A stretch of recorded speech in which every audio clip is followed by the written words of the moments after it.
Welcome back to another epic coaching session on the Sports Speed Insider. And if you have not listened to the previous 2 weeks, then you need to, because we are getting into overspeed. We've looked at how to create speed with load or without load, and now we're looking at overspeed. And it's a really important construct to start to understand, and how we create overspeed is so important. And the reasons why, because typically and traditionally, you would have been told that you shouldn't do overspeed. You should do overspeed as the last thing you should do. Just like depth jumps within plyometric activity, they are the thing that you need to avoid at all costs, because they're so potent, they're so intense that it will make any athlete explode when they touch them. But it's not quite the case, because context is always important. So we need to look at how to use overspeed, when to use overspeed, and why to use overspeed. If you're familiar, and you must be by now, with the ideology that I adopt with regards to developing speed inside the sports speed system for team sport athletes, is understanding that running is just another form of load. Creating specialized exercises and specific exercises of those is how we develop load specifically, ironically. And we are here to look at the specification of ground contact times as one element of overload. So let me blow up what we the diagram that we've been looking at over the last couple of weeks, and the programming considerations. So yes, you may say, Sam, you just said that the assisted and overspeed sprinting is for the most advanced athletes. Yes, I have. And it is true that if we are going to load, now think about this for a second, if we are going to load maximum velocity, so creating supramax velocity, so 110% of speed, do you think it's a good idea that that individual has a really good solid training history with regards to speed? Absolutely. They need to have developed their early stages of transfer for that level of specificity that we want. So we have talked through learning to speed, training to sprint, and how this fits with overspeed. Think about your conjugate sequencing model and the early elements of it. Okay, really simple, because we have to take a pinch of salt with how deliberately we apply this stuff. Because if you didn't want your athletes to do overspeed variations of any direction, then you would make them play on a flat pitch. Just think about it for a second. Every athlete, apart from in the professionals, will play in a pitch with some form of decline or incline. So, they are prepared. There is some level of understanding. And so, let's just, as always, take a pinch of salt, think about what we're doing, take a deep breath, and it's going to be okay. We just have to put context and classification around everything that we do. So, decline running and towed sprint variations. So, these are the typical models and typical modalities that you've seen for overspeed sprinting. You have people running down hills, and then you've got people using tools like 1080s or towing bands or anything like that, or any other motorized stuff. And they're great. Now, what I would like to do is understand what happens to the body when we start to use overspeed. So if we look at the drill stacking model, you should be really familiar with by now, is we need to look at segment, movement, pattern, skill.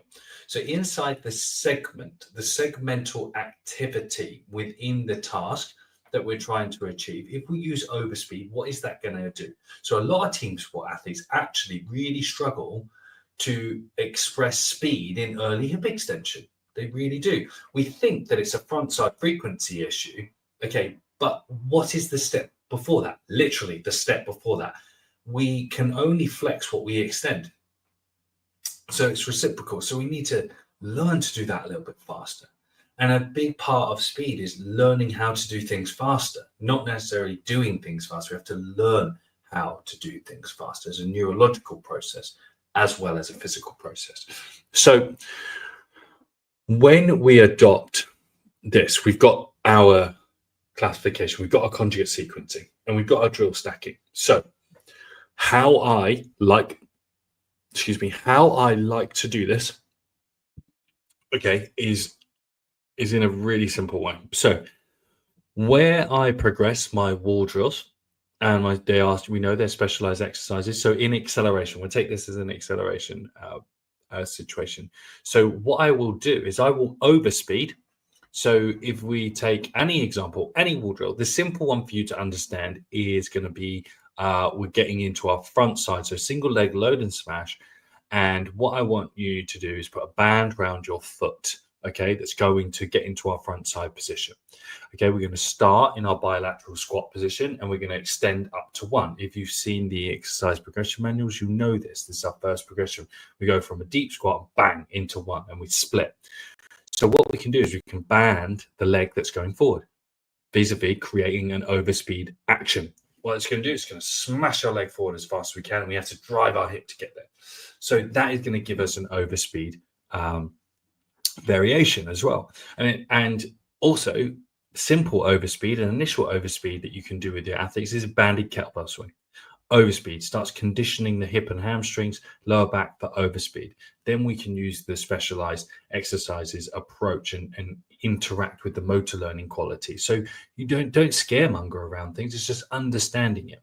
So then when you think about that as a simple activity, there's a great plethora of opportunities that you have to use overspeed.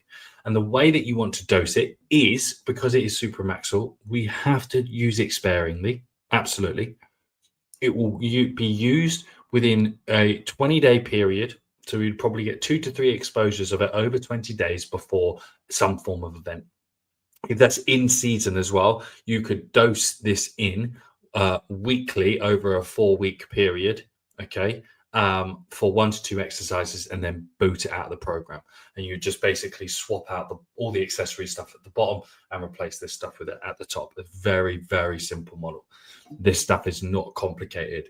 We make it complicated by trying to do too many things at one time. So there is that way of doing it. So that is just from a segmental approach. Then from the movement approach, again, the pattern approach, you can then again progress those wall drills in the same way. Just by creating overspeed, we can create overspeed around the hip the way that we create resistance around the hip. You just put the band in the opposite way. So we expose the force pairing. And if you don't understand force pairings too much, go back and read chapter 2 of the Sports Speed book system, because it's all about the physics of it, and we manipulate force pairings all the time. So it's a good thing to be understanding that. So we've taken that. Now we want to speed up the center of mass with external resistance, okay, to improve our athletes' acceleration performance. That's what we're doing. And we don't even have to use resistance. Remember, look at this.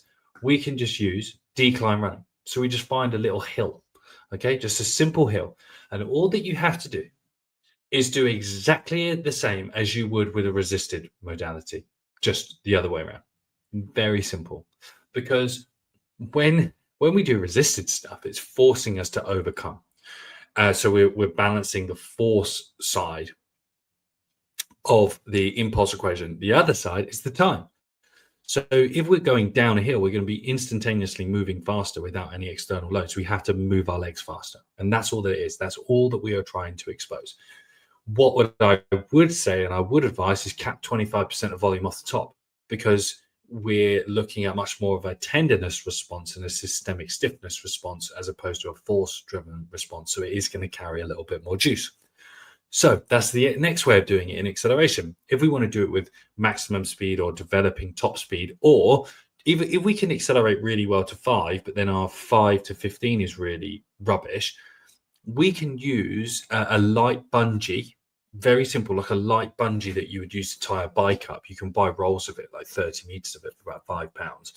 You can just use a really light one of those, strap it around an athlete's waist, and tow them through the first 5 just to speed up that first 5 to help unlock the speed in the 5 to 10 and 10 to 15. We can use that modality and it works great, really good. You can also, as an extensive means, you can use Overspeed for towing for drills, because we know that they're discrete means of plyometrics. And if we're getting just towed faster across the ground, we've got to move our legs faster. We've got to put force through the ground faster. We can prep faster. And that is a great way of doing it. If you can tow someone out on a long acceleration, as I would do, is really a good peaking way out of learning to sprint, because we can get someone just doing those 40 to 50 meter build-ups, but towed by someone else doing a resisted 40 meter build-up, 40, 50 meter build-up, gently at the same cadence, just putting a little bit of flex. They're working together and we're starting to build up speed. So really interesting one today. And I want you to go away and start, again, implementing, practicing, plan out a 4 to 5 week cycle of how you would build Overspeed, because the goal is to use it, to then come back to it, use it to realize motor output, force output, and then come back to it. Okay, you get rid of it, you come back to it. Multi-cycle approach is the way you're going to unlock everything. So that's it for today. Get out, get practicing, and I will see you on the next coaching session.